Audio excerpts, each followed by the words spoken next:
fait, c'est trouver le bon mix entre se maintenir, faire des bonnes saisons et créer de la valeur. Cette année, je trouve que c'est un peu mieux pour nous. Didier a lancé le petit Zagadou, par exemple. Simon Ebono, qui est revenu de près de Nancy, qui a que 21 ans. Darren Mosengo, le petit Enzo Kofi, latéral gauche aussi, qui a fait quelques minutes. Tu as des joueurs qui sont arrivés de l'étranger. Je vais parler d'Ayou Mousseko, qui a 3 ans de contrat parce qu'on a réussi à le fidéliser un petit peu plus longtemps que les autres. Qui ont une valeur parce qu'un international japonais va certainement faire une Coupe du Monde. On va créer quelque chose. Ce qu'il faut qu'on arrive des fois, c'est avoir des contrats un peu plus longue durée. Mais pour ça, il faut avoir un peu de visibilité. Donc l'histoire des droits TV, on en parlera après. Et aussi l'aide de nos propriétaires qui doivent nous assurer un petit peu de continuité sur les 2, 3, 4, 5 prochaines saisons. Un peu de visibilité peut-être financière pour pouvoir dire, voilà, tel garçon qui a signé son premier contrat pour 3 ans, on peut le prolonger de 2 ou 3 saisons. Tel joueur qu'on ramène de l'extérieur à 0. Parce que ce qu'on n'a pas dit depuis tout à l'heure, c'est que depuis quelques mercato, on est quand même interdit de recrutement. Encadrement de la masse salariale et interdiction de recruter. À titre onéreux. Donc on a le droit de prendre des joueurs, mais libres. Ou en prêt. Mais d'avoir des garçons à 0 avec des contrats peut-être de 3 ou 4 ans, ou même là sur les prolongations, au lieu de faire 1 an par 1 an, peut-être faire 2 ans, peut-être 3 ans pour les plus jeunes, pour les emmener en 2028, 2029, 2030 pour certains, qu'ils fassent une bonne saison et que demain, quand il y a un club qui vient le chercher, c'est dire, oui, mais en fait, le garçon, il lui reste 3 ans de contrat et pas 12 mois. Parce que quand il te reste 12 mois, en fait, tu es quasiment fin de contrat. Oui, Une fois que le mercato se termine septembre, il te reste 4 mois, tu es 1er janvier, tu es libre de signer où tu veux. Mais est-ce que tu peux te le permettre? Parce que si demain il y a une descente, le fait d'avoir des contrats courts, ça vous sert aussi demain. Ça permet de ça, en fait, prendre moins de risques. C'est le juste milieu entre la masse salariale. Entre le risque entre les 3-4 ans, mais il faut être sûr aussi d'être en Ligue 1 parce que en fait. C'est pour ça que je dis, le mix, il n'est pas toujours facile à trouver. On essaie de le faire. Pour l'instant, on s'en sort pas trop mal, en tout cas sur le point de vue sportif, parce qu'on se maintient et c'est quand même la priorité du club. Mais maintenant, il faut qu'on arrive à se maintenir, à être bon sur le terrain, c'est-à-dire peut-être avoir le maintien un peu plus tôt que les autres saisons. Je dis bien peut-être, parce que ça permet d'anticiper certaines choses. Et aussi créer de la valeur. Mais je pense que cette année, on est en train de le faire. Le coach avec le staff, il fait un super travail sur le terrain, parce que quand tu as un football qui est attractif, que tu as des résultats, obligatoirement, tu as plus de monde qui regarde tes équipes aussi, ce qui était peut-être un peu moins le cas les autres saisons. Bon, on va parler de tout ça. Il faut parler de Blue Crow. Notamment des revenus, Blue Crow. Vous nous appelez au 32-16 également, supporter Havrais. On parle du Havre, mais en fait, on parle aussi d'un paysage du football français avec vous, Jean-Michel Roussier, les droits télé en chute, vous, votre combat pour récupérer un peu d'argent de CVC, parce que vous êtes le seul club de Ligue 1 qui n'a absolument rien touché, c'est votre actualité. Je voulais qu'on parle également, on va parler également dans un instant de l'aspect sportif. Tu parles de Blue Crow, c'est important d'en parler maintenant, qui est désormais le propriétaire du Havre depuis quelques mois. Qu'est-ce que Blue Crow vous a apporté sur le plan financier? Est-ce que, je ne vais pas vous demander si Blue Crow met le Havre dans une autre dimension, simple, hein. Mais est-ce qu'ils amènent de l'argent simplement? Est-ce que vous êtes un peu plus fort désormais? Vous allez l'être. En l'état, on n'est pas dans une autre dimension, celle dans laquelle on était la saison passée. Ce qu'a apporté en l'état Blue Crow, c'est quelque chose d'essentiel. C'est-à-dire que je pense qu'on aurait eu un mal fou devant la DNCG en juin dernier pour apporter les garanties qu'ils nous ont demandées, et qui étaient légitimes d'ailleurs, et qu'il a fallu les apporter, les poser sur la table, ces garanties. Et c'est ce que le Blue Crow a fait, en reprenant à sa charge les dettes que le club avait. Donc voilà ce qu'en l'état, Blue Crow a amené. Ça, c'est une certitude. Ils ont effacé l'ardoise. Ils ont effacé l'ardoise. Ils ont effacé l'ardoise d'une part, et surtout donné à la DNCG les garanties qu'elle demandait, qui étaient importantes. Du coup, si on revient au terrain pour le coach, même si en fait, c'est une réalité qui est quand même différente de celle que vous avez connue à Nice, je pense en tout cas. Pourquoi tu rigoles, Didier? Non, oui, parce que à Nice, j'ai connu qu'un mercato de joueurs 45 millions, donc forcément, oui. C'est différent. Mais qui à l'époque, Ndiachimie, non? Et Mofi, ouais. Ouais, Mofi, ouais, ça va. Ouais. Donc, quand même, malheureusement ou heureusement, ça va quand même te servir en tant que coach, puisque aujourd'hui, il y a quand même beaucoup de clubs, pas qu'en France, qui connaissent cette réalité, de vivre au jour le jour, de faire avec des arrivées, des départs. Et quelle est la différence, en tout cas, entre les deux réalités? C'est-à-dire une réalité où tu es au jour le jour, comme ça tu dois gérer ton effectif avec presque du micromanagement, parce que tu ne sais pas quand est-ce que les gars peuvent partir, presque à tout moment, et dans un club où il y a un peu plus de stabilité, notamment financière, et du coup un peu sportive. Non, après, moi, sur mon management, au niveau des joueurs, j'ai rien changé, dans le sens où moi, je pars toujours du principe où les joueurs et moi-même et nous tous, on va rester le plus longtemps possible, et je pense que c'est la meilleure chose pour de pouvoir se projeter et de créer une vraie relation. Donc, c'est vraiment se projeter dans le temps.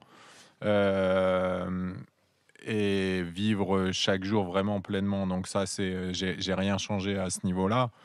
Après, ce qui est important aujourd'hui, c'est justement la relation qu'on peut avoir, toutes les composantes du club, et pas seulement nous trois au niveau de l'unité, pour que le projet il perdure et qu'il y ait pas de faille entre nous, et qu'on ait vraiment de la visibilité, et qu'on aille tous dans le même sens. Donc, ce qu'on a créé en contrepartie de l'argent qu'il y avait à Nice, c'est quelque chose de très fort et qui nous permet aujourd'hui d'avoir des résultats cohérents. Donc, je pense que dans tous les milieux, on arrive à retrouver du positif.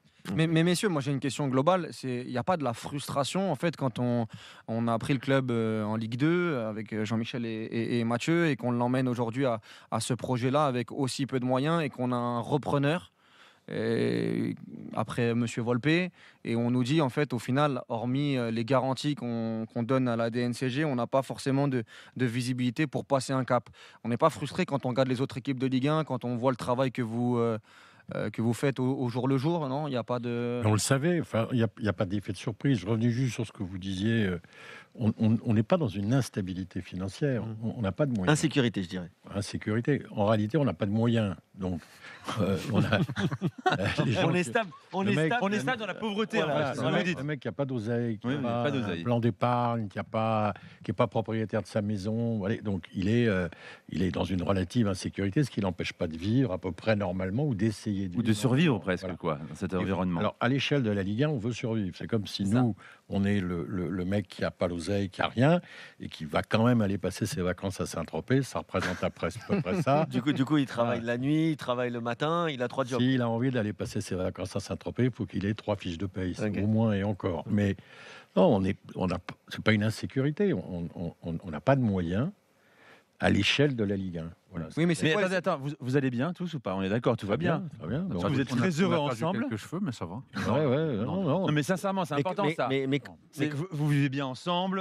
oui, C'est un ça se challenge voit. du quotidien, de Sinon- chaque heure quasiment. Attends, sinon, il n'y a pas de je vais- résultat. je vais- Non, en vrai. Alors, moi, Parce que là, après Didier va on s'exprimer. peint un je- tableau un peu. Je pense qu'il a perdu plus de cheveux que moi encore, mais non, on est content. C'est un super projet en vrai. C'est un super Voilà, club. voilà, c'est bien de l'entendre. Tu sais, avec Didier, on avait un débat quand on jouait à Nice ensemble, parce que moi, je suis formé à Malherbe et Léoac, Ouais. de l'autre côté du fleuve. Et on avait ce débat-là, et aujourd'hui, on est ensemble au HAC. Et il a réussi à me faire aimer quoi le HAC. à te Ouais. convertir en hackman? Et j'adore ce club. Et c'est un projet fantastique. Quand Jean-Michel nous a donné l'opportunité il y a un peu plus de 3 ans maintenant, c'est un club qui a une histoire, la formation, même si les infrastructures, Le même, club doyen. même si tout est difficile, parce que c'est l'histoire de ce club, mais en fait, c'est fantastique. Il y a un projet qui est incroyable. Donc là, tout à l'heure, tu parlais de frustration, Nico, sur l'argent. Moi, perso, non. Non. C'est un challenge. Tu l'as c'est un pas, ça challenge. C'est un challenge. Tous les matins, on se lève, on dit on va se bouger le cul encore aujourd'hui. Et il faut faire mieux. Et en fait, il faut qu'on crée notre fortune à nous, il faut qu'on se débrouille, il faut que le coach soit bon, il faut que je sois bon, le président, toutes les composantes du club, il faut qu'on forme mieux. Cette année, par exemple, on est reparti de l'école de foot, on a refait d'autres choses pour que dans les années qui arrivent, en fait, on soit encore meilleur. Et ça crée justement entre vous des liens encore plus forts. Tu penses que la difficulté vous unit de manière encore plus intense? Mais Didier, par exemple, quand il est venu, déjà, on n'a pas parlé d'argent pour beaucoup, mais il est venu tout seul. Il n'est pas venu avec un autre staff. nombre de staff, etc. Il m'a fait confiance. Je l'ai présenté à Jean-Michel, ils ont parlé une fois ensemble. Jean-Michel, une des premières phrases qu'il dit, c'est de toute façon, ici, il n'y a pas d'argent. Non, mais ça a été Tout honnête. le monde est conditionné par ça. Mais voilà, en fait, on est Le honnête but, c'est d'être entre nous. transparent, de le dire directement. Mais T'adhères ou t'adhères pas. Il n'y a pas J'ai d'argent. beaucoup de respect pour Didier, même si on se T'as un connaît, salaire, etc. Didier, quand même, rassure-nous. Oui. T'es payé chaque mois. C'est notre question, ça. On va pas aborder Du coup, ce il a sujet-là. 2 jobs. Du coup, il a 2 Mais- jobs. De toute façon, il est en fin de contrat, on en parlera plus tard. Mais le week-end, il fait d'autres trucs. Hein. C'est vrai? Il fait des livraisons? Je peux pas dire. Il analyse vidéo pour d'autres clubs. Il fait... En fait, dans l'absolu, voilà, la différence entre, vous parliez de frustration, la chance qu'on a, c'est que nous, on ne peut pas se planter. Qui nous reprochera de nous planter? Qui peut nous reprocher de- Ça, oui. Voilà. Non, mais ça a Personne. des avantages. Ça a des avantages. Voilà. On Ah en bah, parlera dans le celui- bilan tout à l'heure. C'est Celui-là, il que compte. sur notamment la partie de directeur sportif. Mais moi, ce que je dis, c'est que avec le travail que que vous faites depuis un moment, une petite carotte, quoi. Je demande pas 50 millions, je demande pas Strasbourg, mais quand on voit qu'il y a Blue Crow qui est dans la multipropriété, moi, quand je vois cette nouvelle-là dans les médias, je me dis, va avoir un petit joueur, va avoir voilà, une colonne les vertébrale Américains, le nom, intéressante. il en jette. Ils vont mettre entre 0 et 15 millions, juste 15 millions sur le marché des transferts. Là, on nous dit qu'en fait, non, ça va pas bouger, quoi. En vrai, il y a un Déjà, R sur les de avants de trop. dirham, ce serait déjà bien. Ouais, en dirham. Il y a un R. Ouais. En fait, Walid, il y a un R de trop. En fait, c'est C'est-à-dire Blue Co qu'il leur fallait. Ah oui, voilà, c'est vrai. Non, mais tu as raison de poser la question. Ouais, Parce mais qu'on après, se moi, dit, il y a des investisseurs. jusqu'où ça mais va tenir? Pourquoi faire en réalité, si ce n'est que.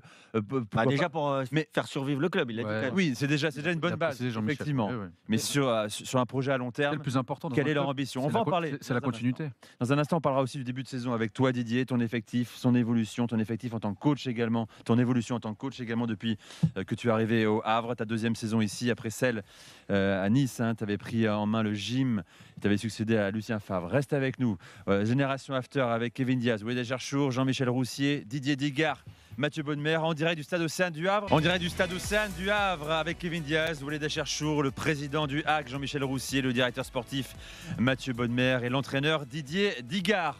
On va parler du début de saison, mais on voulait vous faire un petit kiff. C'était le 17 avril dernier. 99e minute de jeu, dernière journée, la Méno, Strasbourg, de partout face au Havre. Vous êtes barragiste à ce moment-là. La suite, écoutez bien, c'est ça. Il a posé le ballon, ça y est, comme tout à l'heure, pas plus de 3-4 pas d'élan. On demande à Petrovic d'être bien sur sa ligne. Le coup de sifflet de Monsieur Brizard. Touré, le Panenka, c'est un fou, mais il est fou. Il est sorti de Panenka à la 99e minute de cette 34e journée de Ligue 1. Et tout le staff se précipite vers Touré, celui qui a pris le brassard de capitaine, celui qui a pris sa responsabilité pour venir tromper Djordje Petrovic et venir célébrer devant les 400 supporters du Havre qui ont fait le déplacement. Quel scénario! Et boum, le maintien à la 99e minute de la dernière journée, du dernier match de la saison. C'est complètement fou. La plus grosse paire de lunettes de l'histoire. C'est quoi l'histoire? La plus grosse paire De de lunettes de l'histoire. Ah, paire de lunettes. Ouais, Oui. c'est sa vanne. Ah, je l'ai pas celle-là. Tu l'as Parce pas? que je vais La non, paire pas de être- lunettes, quoi. je veux pas La être belle vulgaire. paire de lunettes. Je veux pas être, Je crois que je veux pas être vulgaire, mais Ah ouais. Alors, On est là, on en est vraiment là en fait. ouais, ouais. Tout le monde a D'accord. compris, Il hein, faut Nico. quand même un cran, une Bon, personnalité pour Mais faire ça. le petit Ah, sourire, C'est vraiment. peut-être générationnel. le petit sourire de Didier quand même pendant l'extrait, ça a pas de prix. Ça, Mais c'est alors, je sais le- pas, moi, ça, c'est j'aimerais le- savoir ce le- qu'il y a le derrière le bonheur du- sourire. Soit il est fou, Abdoulaye, non, je pense pas que ce soit ça. Soit l'émotion de revivre ça. Et surtout, qu'est-ce qu'il en reste, Didier, surtout? C'était quoi? Je pense que ça, c'est quelque chose auquel on pense tous les jours. Réellement? Ouais, sincèrement, en fait, quand on parlait de Nice, par exemple, et aujourd'hui du Havre, il y a des choses qui ne s'achètent pas. Et ce maintien de cette manière, je pense que vivre quelque chose d'aussi fort dans le sport, c'est très compliqué. Et la manière de tirer le penalty, c'est simplement un joueur qui a confiance en lui et la confiance du groupe et du staff. Et c'est ce qui lui a permis de choisir le geste juste parce qu'il savait qu'il avait le soutien de tout le monde.